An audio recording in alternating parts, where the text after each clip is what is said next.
part 2. Yeah, so so there was a lot of spirit box things that were coming up. So many years ago, I lived in Buckingham, and I lived in like a new build where a lot of students lived. I weren't a student, I was working. And I was always drawn to this one part of the street, and I will do a separate video on this actually, just because I find it very interesting. And I was very interested. I was just something about it. Was this corner of the road was so creepy, right underneath where my flat was. And I was always drawn to this little corner shop opposite. Moved out, never really thought much of it. I mean, we're going back a long time now, 15 years or so. And it's only when I went to the jail a few years ago that I found a connection, and I looked into it. And there was actually a girl murdered in the 1800s, very late 1800s, start of the 1900s, on that corner of the street where I used to live. And a man, William Stevens, came up behind her and with a razor, because apparently she lost interest in him, or she was into someone else, whatever. And so she stumbled into the corner shop that I always felt like this connection to. And they managed to get her back to our house, which was up the road a bit, and she died in our house.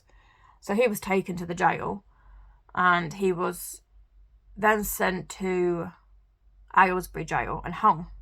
So no one was killed in Buckingham jail. That history mentions. How true that is, I don't know, but that's, you know, that's just what comes up. And so I was very interested, because other people who have done events there and done investigations, the name William has come up.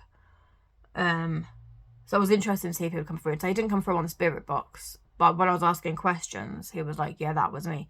And the minute I touched on the girl being killed, I said, you know, do you regret it? It was along those lines. And it just went silent. Even the EMF meters just stopped moving. It just went dead silent, and then nothing would work. We went in the room. The spirit box thingy that we had drained. It went from 25% down to nothing. The EMF meter downstairs by the cell, because it's a very small jail, down by there, it flicked a couple of times, and they went, and the battery completely went. It completely drained. So they had to take that away, and it was all fully charged before they got there. So there was a lot of activity there. In the jail cell, a different group did the Ouija board in there, but it was not a prisoner that came through. It was a girl's dad. As I said, I won't go near one of them anyway. Nor would my cousin that came with me. So it was interesting. There was a lot of activity there, and I wish I'd done this video a bit closer to after we'd done it, because I'm pretty sure there's details I've missed out without meaning to.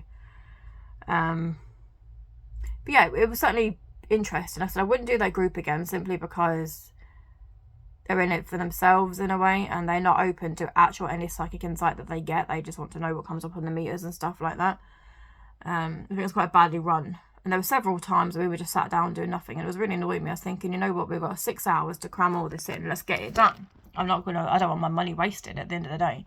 And that's actually what it felt like some of the time, because we were just sat there. And because I have no equipment of my own, because I don't do equipment, I'm a medium, I don't need equipment.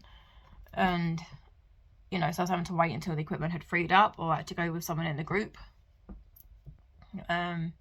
So it was an interesting, only, you know, and I know they do them there every 3 months or so. So if anybody's interested, I do think you'll get activity there. That was my first one, and I'm hoping to do more, because it did really interest me. It was, especially when things are moving, you know, and when the spirit was replying to me on the spirit box and stuff like that. And a lot of things I was picking up were validated on the spirit box, because I'd experienced something like with the jaw pain, with the cat, and stuff like that. And it validated the spirit as well in the jail cell, that he was actually a decent man. He was in there just because back then, well, still now, but police officers can be completely not done those, to put it nicely. So that was my experience at Buckingham Jail.